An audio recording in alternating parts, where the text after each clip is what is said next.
Here's some faults we see during the acceleration phase, and it really stops a pitcher from being a high-performance pitcher.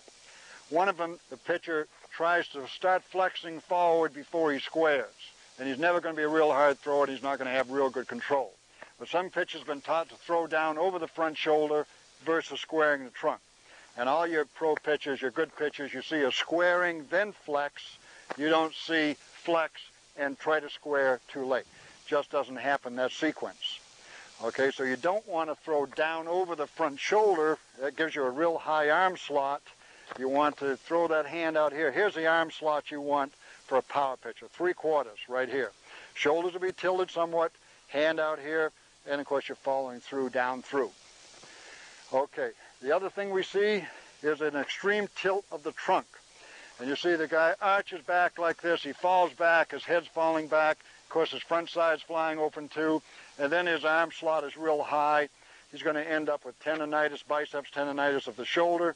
His ball's going to be straight to string, won't throw as hard as he would if he's getting better trunk rotation when he throws. Let's take a look at that from the back. This is what the pitcher looks like who's trying to throw down over his shoulder, over the front shoulder, and when you see it from the back. See this action here, real tilt of the trunk out, the hand high, the arm slot high, and he's falling this way, okay? And he's not going to have good control, and he's going to end up hurting his shoulder doing that. Also, you see the extreme tilt that I have. You see him throw back like this, chest back, and you can just see where he doesn't have control of his forces going forward. All right? The other thing that will happen when he does this, of course, the front side flies open early, and then he has to throw from here versus throwing from back here. So what you want to see from the back is a trunk rotation, and here's a release point right out here. Again, down, back, up, there's the arm slot you want, squared, and then follow through in a downward plane. Here's a demonstration of a pitcher who flexes forward before he squares. So he'll look like this. You'll see his head's out of the top center of the triangle. He's trying to flex forward. His trunk is not squared, and he has lack of power. It should be square, then flex, not flex and square.